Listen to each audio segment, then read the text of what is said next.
the Zoning Board of Appeals. This is regarding petition number 2023-002.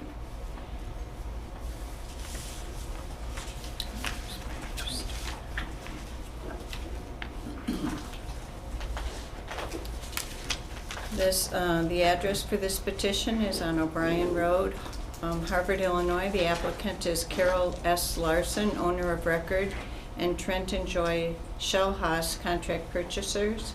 The property consists of approximately 1 acre and is located on the south side of O'Brien Road, approximately 296 feet east of the intersection of Nolan Street and O'Brien Road in Alden Township. The PIN number is 02-28-200-005. This is for a reclassification from the A1 Agricultural District to the R1 Single Family Residential District. If it's okay, I won't read the full petition. That's okay. Okay. At this point, I will allow the members of the board to introduce themselves and the township that they reside, starting on my left. Robert Cozen, Algonquin Township. Charlie Eldridge, Richmond Township. I'm Linnea Kustra, Alden Township. Vicki Gartner, Nunda Township. Well, it's Nunday, I heard. The petition has been reviewed and the following items have been received prior to today's scheduled hearing. The publisher's certificate of publication from the newspaper is dated February 1st, 2023, and thereby meets the ordinance requirements. The affidavit of posting was signed and date posted was February 2, 2023, and thereby meets ordinance requirements. The affidavit of mailing was signed and the date mailed was January 30th, 2023, and thereby meets ordinance requirements. The survey has been checked against the petition, the legal notice, and the publication in the newspaper, and all three match. The filing fee's been paid. The endangered species consultation was not required for this petition, and the McHenry County Soil and Water Conservation District report has been received. At this point, I would swear in all those who would be giving testimony. The attorney, the petitioner, any members of the public that would like to speak, as well as staff. So at this point, please raise your hand. Do you solemnly affirm that the testimony you give shall be the truth, the whole truth, and nothing but the truth? Yes, you do. Okay. How the hearing works, for those who are not familiar with it, is that the petitioner will present their case, why they want this to happen, and then members of the board will have the opportunity to ask questions of the petitioner and their attorney. And then staff will have the opportunity to ask questions, as well as members of the public. After that is done, then the staff will give their report, and we'll be able, the board will be able to ask them questions. And finally, after all that, anybody that wants to make a statement, both for or against the petition, is able to do that at the end. So we'll go ahead and start. Please introduce yourself as the attorney and the petitioner, and we'll just go ahead and accept your evidence. So. Sure. My name is Terry McKenna, representing the petitioners Trent and Joy Shellhaus, who are the contract purchasers of the property identified as PIN 228-200-005. I believe the owner of the property, Carol, is here as well, the contract seller.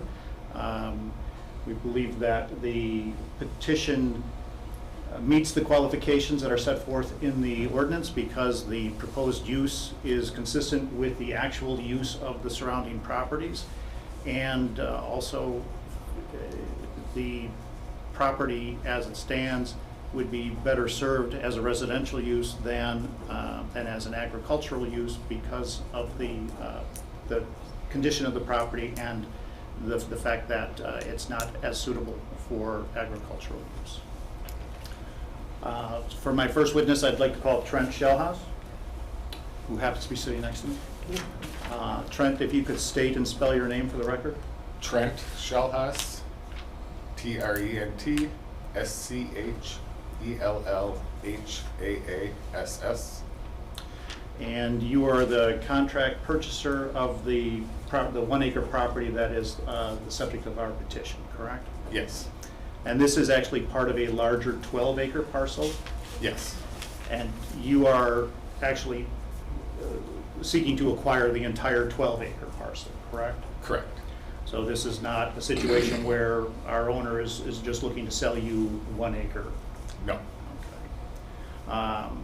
And you are looking to rezone this 1 acre parcel to permit the construction of 1 single-family residence on the 12 acre parcel? correct.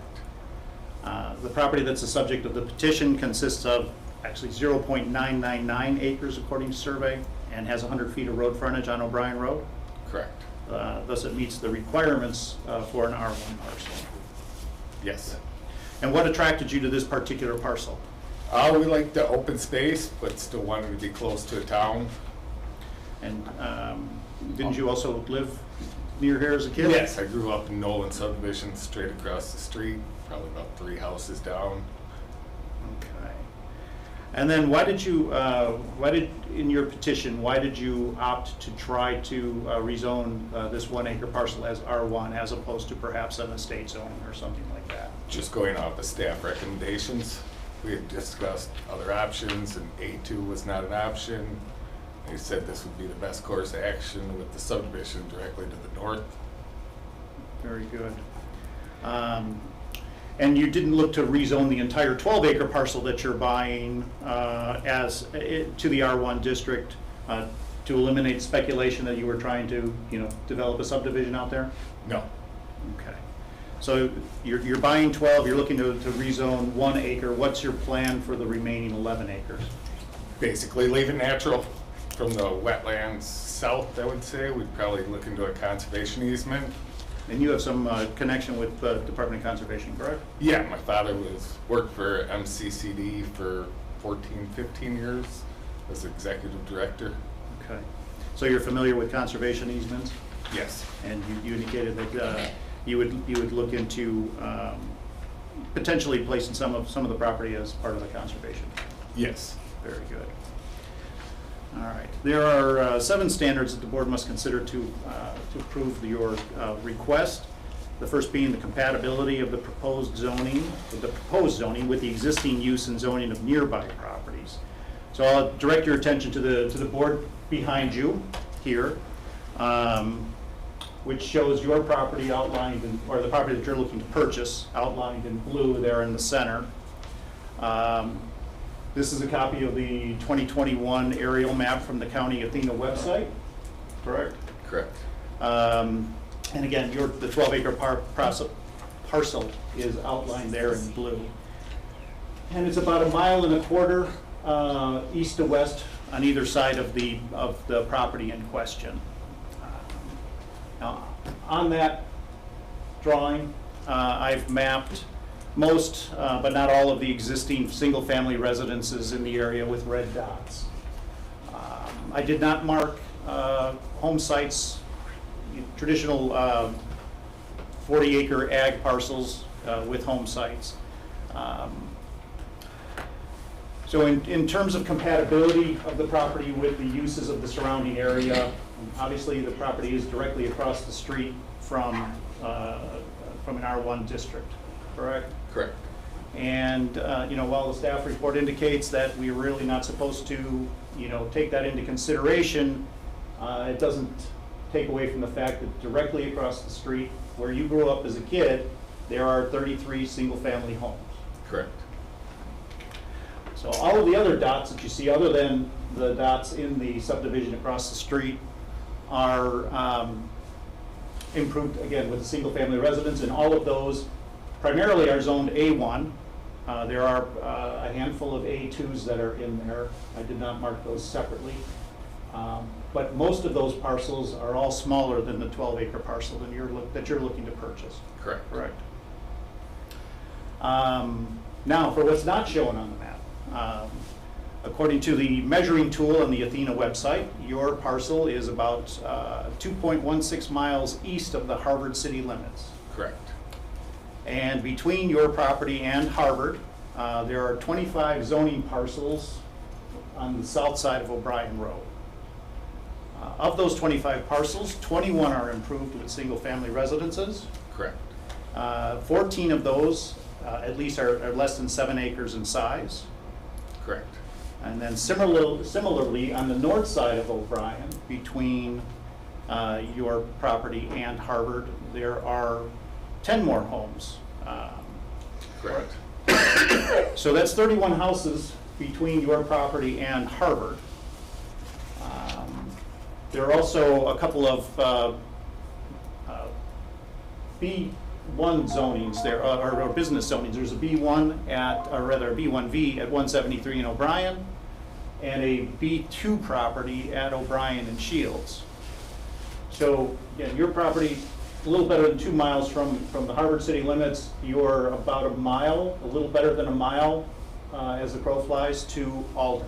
Correct. Okay.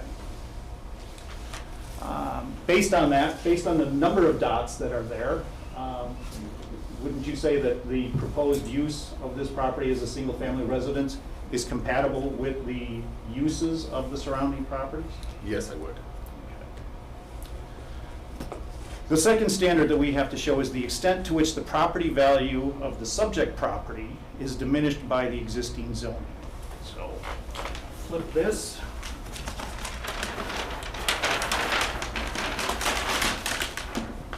So again, here is another photo from the Athena website. And the parcel that's outlined there in blue, that's the 12-acre parcel that you're looking to purchase? That's correct. So let's talk a little bit about this parcel particularly. To the south part of the property, it looks like there's 15–20% of that property is tree covered, Yes. and those are mature trees. Yes. Old big pine trees mixed with oaks, hickories, native trees. You can't really, well, it's harder to see, but behind the crosshatch and that, this is a pond area. Yes. And then this area here that is crosshatched and outlined in, or colored in blue and green, those are all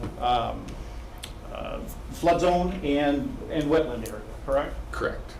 So would you say that 65% of the property then is unusable for agricultural purposes because of the mature trees and the Yes. wetland area? Talk to me about well, let me ask you this. Where on this 12-acre parcel are you looking to rezone that 1-acre piece? We would be in the northeast corner, Okay. right off O'Brien Road. So that would be up here then? Yes, Okay. that's what it's mapped out. Is there any agricultural use on the property presently? No. And are you aware of any agricultural use since the parcel was created in 1989? No, I'm not. Looks like there's some green dots on the front of the property, or on the north part of the property. What are those green dots? Those are mature pine trees, Mature pine trees? mixed with probably 200–300 different oaks, hickories that were planted in like a restoration effort. Okay. So obviously those mature trees would provide an additional impediment to plowing up this property and using it for Yes. agricultural purposes. Okay. So there's very little utility for the front of the property or the north end of the property as an ag use, and the south 2/3 or so of the property is unusable because of mature trees in the flood zone. Correct. So would it be safe to say then that if the property were required to stay vacant as an A1, that its property value would be greatly diminished Yes, it would. from the proposed use? Yes. If you were purchasing the property to use for recreational purposes, would you pay as much as you're offering to pay for the home site? No. Okay, very good. The third standard is the extent to which the public health, safety, and welfare of the public are promoted by the existing zoning. The existing zoning is A1. Again, just like most of the other parcels here marked with the red dots that are already improved with single-family homes. Yes. Seems that keeping this parcel vacant would serve very little benefit to the public. Correct. Instead, what you would have is a 12-acre parcel lying fallow next to an improved subdivision, correct? Correct. And again, that's due to the fact that the parcel is not really usable for agricultural purposes. And isn't it the case that under the prior zoning ordinance, it's just that fact that more than 50% of the property would be unusable for agricultural purposes that would lend itself to a rezoning as an A2 use, Correct. prior to the requirement that an A2 parcel be improved with a single-family home. The fourth standard is the suitability of the property for the purposes for which it's presently zoned. As I've mentioned ad nauseum, because of the mature trees and the flood zone, it's really not usable for an agricultural use. No, it's not. The length of time that the property has been vacant as zoned, considered in the context of land development in the vicinity of the subject property. This parcel was created back in 1989. It's been vacant since that time. Yes. And again, so far as you know, there's been no agricultural use of the property since then. Not that I know. Doesn't show any evidence of it. The sixth standard is the community need for the proposed use. In your opinion, is the community better served by allowing this property to be improved with a single-family home versus allowing it to lie, again, fallow? Yes, it would be. It would be better as a single-family. And again, keeping in mind the property is on O'Brien Road, 2 miles from Harvard. Harvard has kind of grown up, and to the extent it's grown out to the east, and it's grown along O'Brien Road, correct? Correct. So if Harvard were to continue to grow, it wouldn't be out of the question that it would continue to grow to the east along O'Brien Road. Correct. And then the final standard is the consistency of the proposed amendment with the adopted comprehensive plan and the appropriateness of the comprehensive plan to the subject property. So the 2030 plan designates this parcel as agricultural. So again, our proposed use as an R1 isn't necessarily consistent with that. However, the use of our proposed use of the property is consistent with all of these other improved properties that the 2030 plan also designates as agricultural. Correct. I have no further questions. Okay, we'll take questions from the board, starting with Ms. Gardner on my right.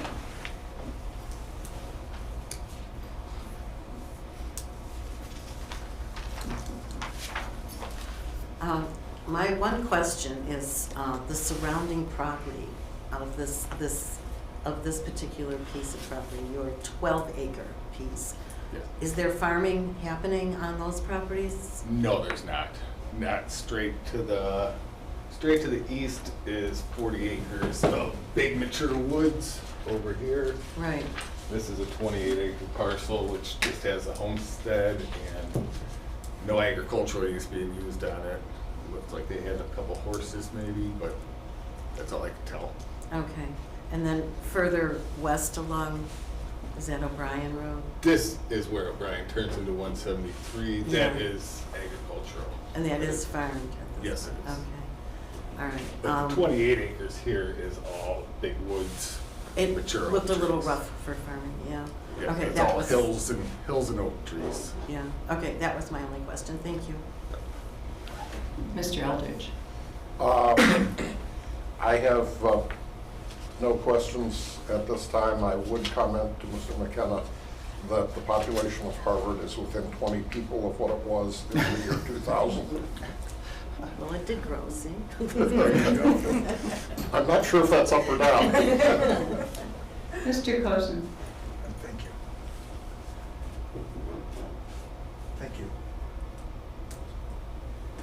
If I'm trying to understand the configuration of the Palletta survey, why was the lot area less than 1 acre by 30 square feet? To keep with the R1 standards. R1 had to be under 1 acre in size. That's what I was told, so. You're saying R1 had to be under 1 acre? I believe so, yeah. That was your understanding after your That was my conversation with staff? Yes. Okay. It had to be, it had to be greater than one, Less than- or it had to be greater than half an acre. Greater But than- your understanding was that it had to be Needed to less be than. less than 1 acre, otherwise it went to R2. Just because members here are going to be listening to this transcript, if you would make sure you speak into the microphone. I don't know if that microphone is even on, but we want to make sure that the members who aren't here will be able to understand the transcript. No, it's on. Okay. Maybe you could just repeat that little statement. So the R1 I was told by the staff had to be over half an acre, and I thought it needed to be under 1 acre, otherwise it switched to R2. So that's why it was plotted out that way.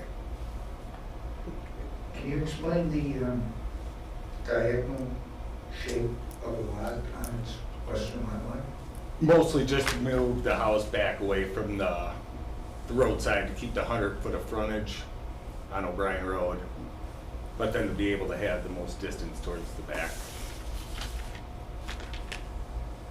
There's a note on the plat that the customer asked not for permanent corner markings. What was the thought behind that? This was just, until the zoning went through, then this is all just drafted through survey, Vanderstap and survey. So he said once this goes through, then he would go out there and put the stakes in. It's probably cheaper to do it without the stakes. Correct. Okay. They didn't have to do any physical Right. field work, even though he did the boundary survey.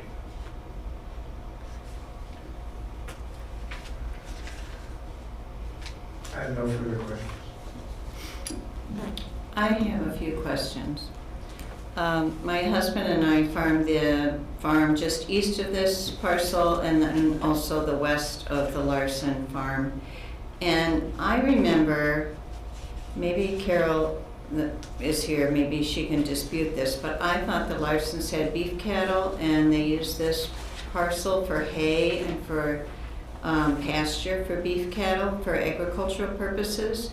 Are you saying that's not true? I remember they had the cattle up in they have the barn in the back, I remember that, but I do not recall ever seeing a hay tractor go through there.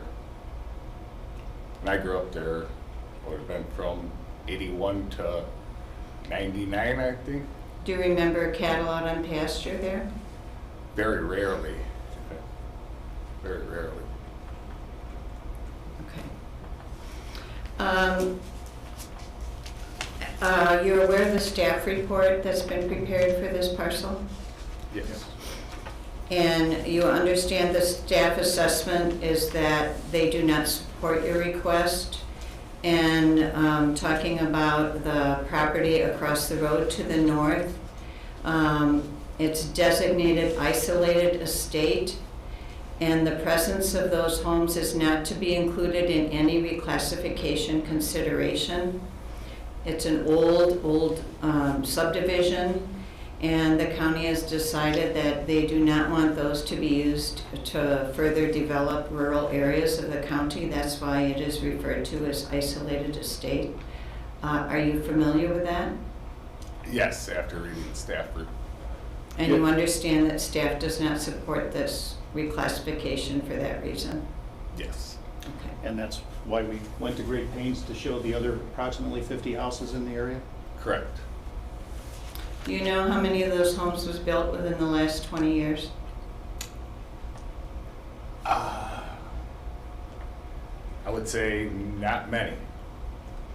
Yeah, these homes have been here for a long time, and there's no new growth in this area. Would that be a fair statement?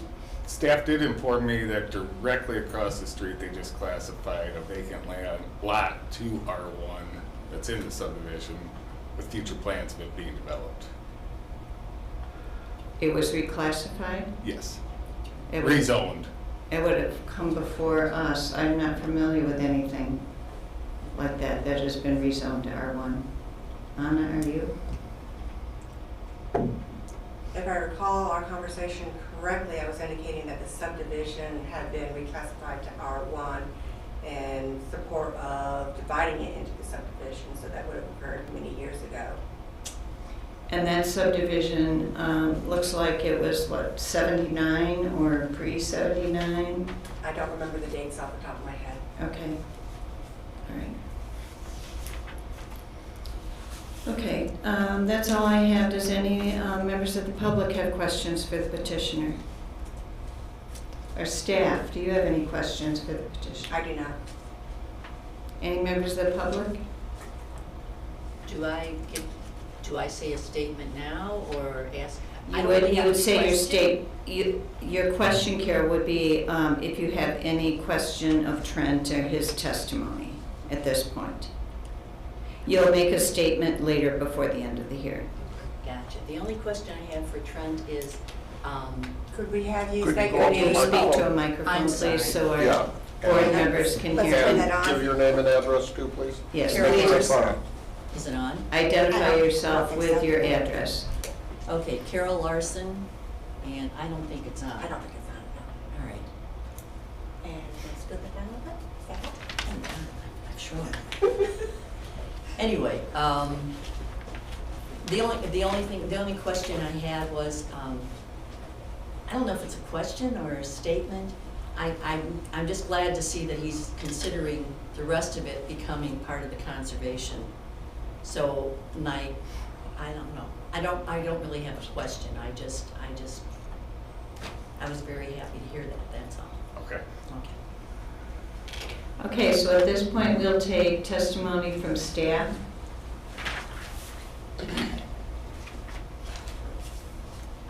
And if you would, Anna, just kind of review your, what you considered when you were looking at this petition. Certainly. Okay. So, with Mr. Schallhaus, Yes.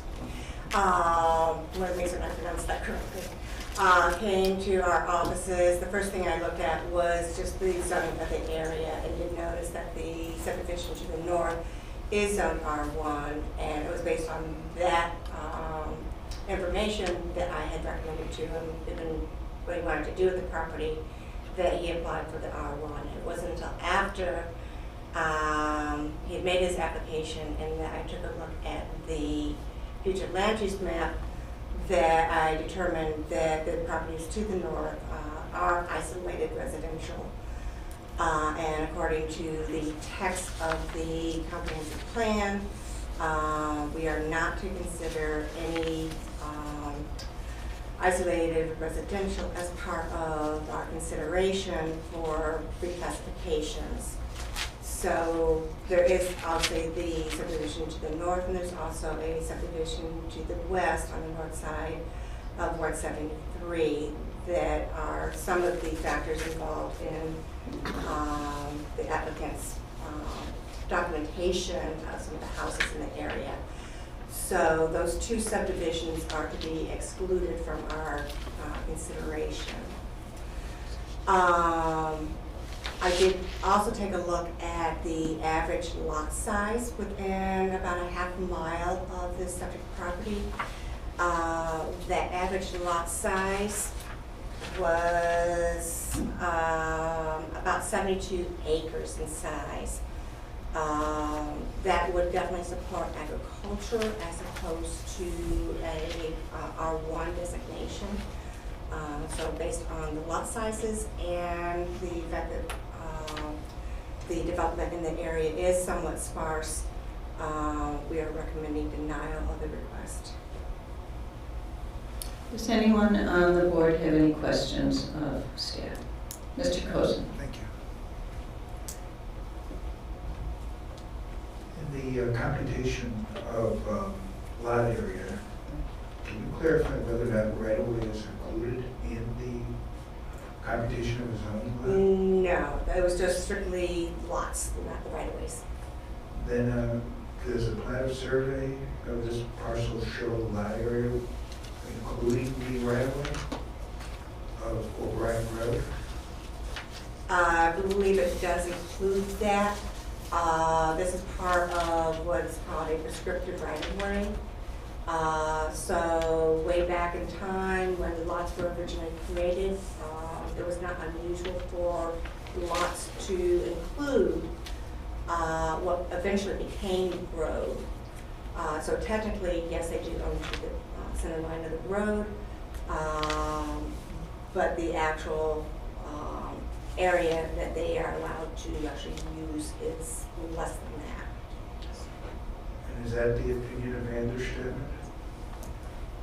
I couldn't speak to what his interpretation is. Well, he does show a corner marking for the section corners. He also shows an offset of 29.7 feet. He also shows a power line within a right-of-way with an offset of the right-of-way. And I'm just trying to interpret the plat survey as whether or not that is the right-of-way, because since we're so close to 4.43530,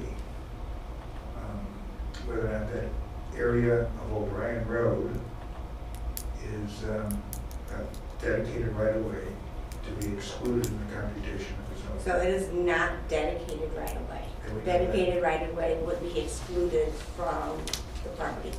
Right, but since this was prepared by Vanderstep, we don't know if he came to that conclusion or not. Is that correct? So since there is no document that dedicated Ryan to the township, Please turn off your cell phone.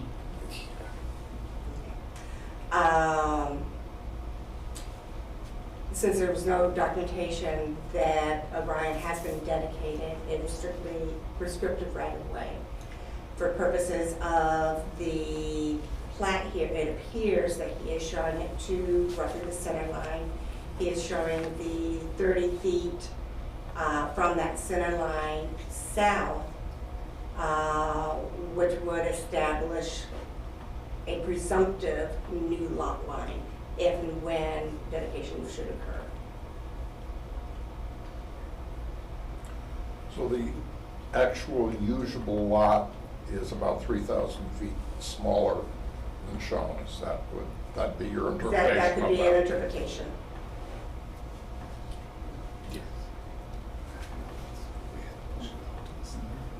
Yeah, because- Madam Chairman, I prefer that since we have an opportunity to continue is to get some clarity, because there is also a travel center line which is north of the property boundary line on here. And maybe a little murky, but I'd like to be clear since we're so close to the. Sure, Mr. Posen, as long as we have another meeting to vote on this, we could ask for clarification from the petitioner if you'd like. Thank you, that'd be very kind. Okay.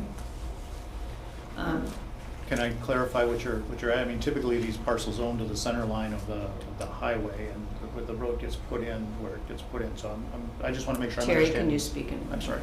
I just want to make sure I'm understanding what you're asking. I see where you're showing that the traveled center line is north of what presumably is the center line of the road. And just what would you like for Vanderstappen to try to clarify? Whether or not O'Brien Road is a platted right-of-way. Well, the subject property is not part of a platted subdivision. I agree. In my experience, properties that aren't subdivided own to the center line of the road. So it's, Right, and that's where I don't mean to have this banter, and that's where this plat shows that the center line is actually beyond the northern limits of this property, which is also described not by plat or by description in terms of the plat of survey, which we even admitted was not even inclusive of any kind of boundary markings. So at best, it's a academic exercise. So I'd just like Vanderstappen to know why he created a right-of-way, an offset, 29 feet from this pavement section. It should be in his field notes.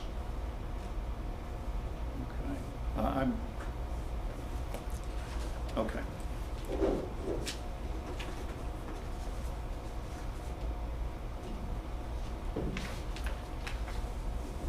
And can I ask a clarifying question of the staff? Of course. And again, it has to do with the calculation of the properties in the area. You said that the average size is 72 acres. Correct. That's the average size within a half mile. Correct. So clearly that doesn't take into consideration the subdivisions that are there.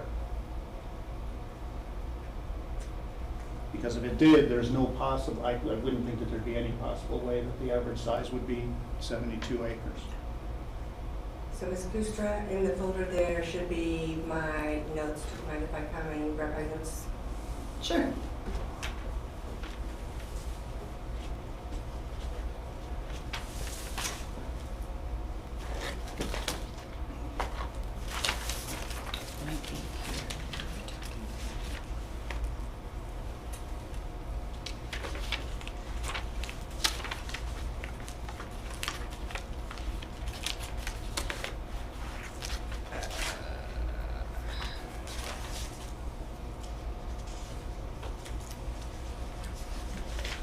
As I'm reading the staff report, I think you're referring to A1 parcels within a half mile of the subject tract under the 2030 Comprehensive Plan, Community Character and Housing.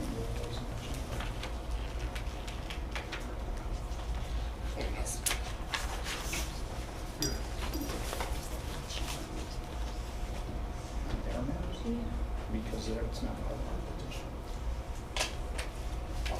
Yeah, this map right here. Okay, so I took a look at 2, 4, 6, 8 A1 zone parcels and 38 R1 parcels.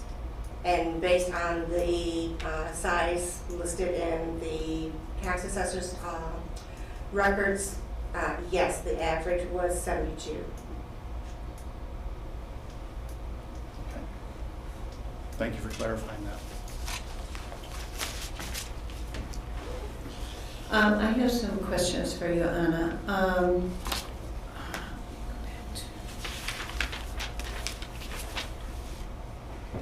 It said that you have in here that this is been determined to be a non-conforming parcel which cannot be classified as a lot of record because the property was split from a larger tract in 1989. Can you give me a little bit more information on that? This 12 acres was split off in 1989, is that what you're saying? Correct.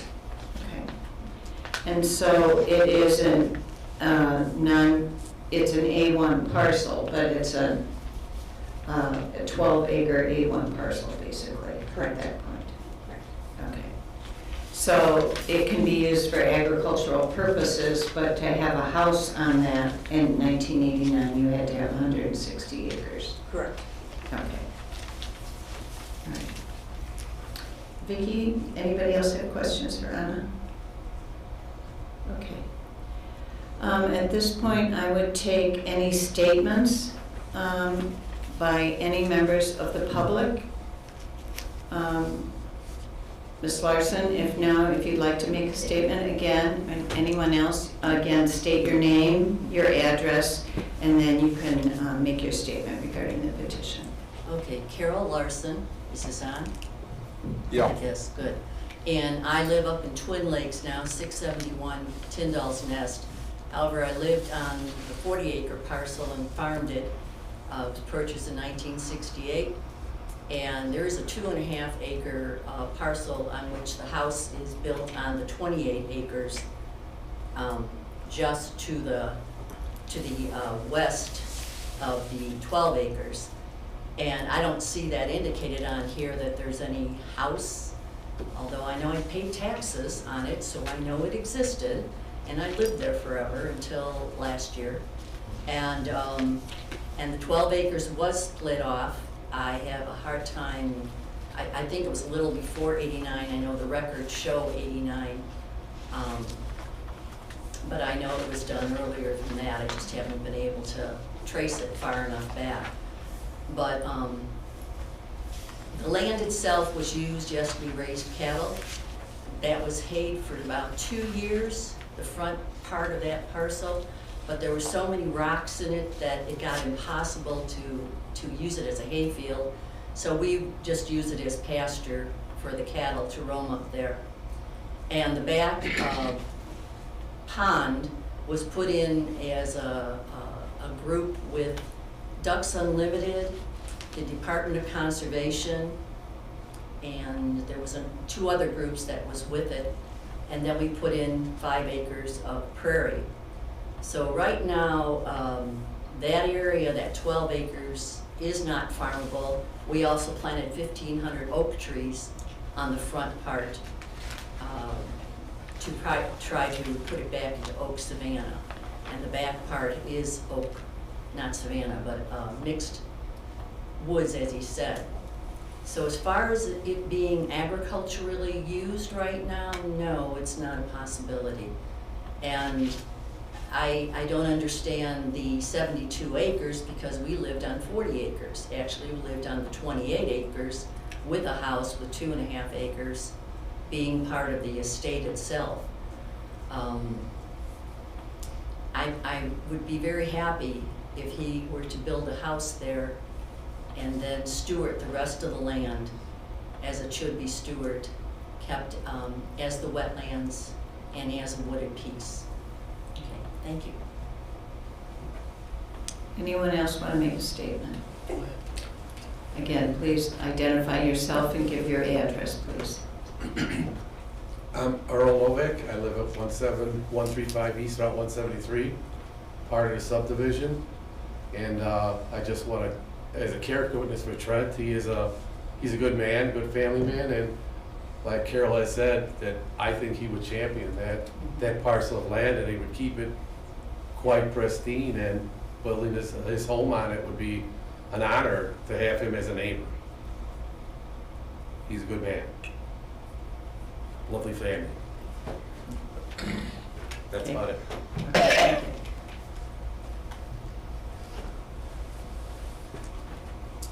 Alan Plain, 6514 Alden Road. Known Trent since he was a young boy. And I just think it would be a great opportunity. If this doesn't work out for Trent, you know, they'll end up going somewhere else. And Illinois is ranked number 2 right now for people leaving. And we can't afford that in this county. And we need to keep that in mind. This piece of property, I did walk the property with Trent, and it will be of no use to anyone other than what it is right now, and it was perfect for a small home on the front. And I know that sometimes the zoning can be flexible. I mean, who would have thought we would be putting solar farms on thousands of acres of prime farmland in this county, and that we would have a bakery south of Marengo, out in the middle of the field. So I know there's some flexibility, and it would be a great opportunity to have Trent have a home right here in McHenry County and continue to be a taxpayer here. So that's all I have. Thank you. Okay, does the petitioner have a summary closing statement? Yes, we do. Again, simply put, we're asking for the rezoning of a 1 acre parcel, part of a larger 12-acre parcel. Again, it is directly to the west of a parcel that's improved with single-family residence. Again, across the street from R1 zoning with 33 existing homes. It's a little more than 2 miles from Harvard, about a mile from Alden. There are 49 other A1 or A2 parcels within a 1.5 miles improved with single-family residences, most of those smaller in size than the 12-acre parcel that the petitioners are seeking to purchase. Due to its size, the existing tree cover, the swath of creek, pond, and flood zones, the trees that have been planted on the front portion of the property, its use as an agricultural parcel is not compatible with the existing or future planned A1. Granting the petition will not endanger the agricultural nature of the surrounding area.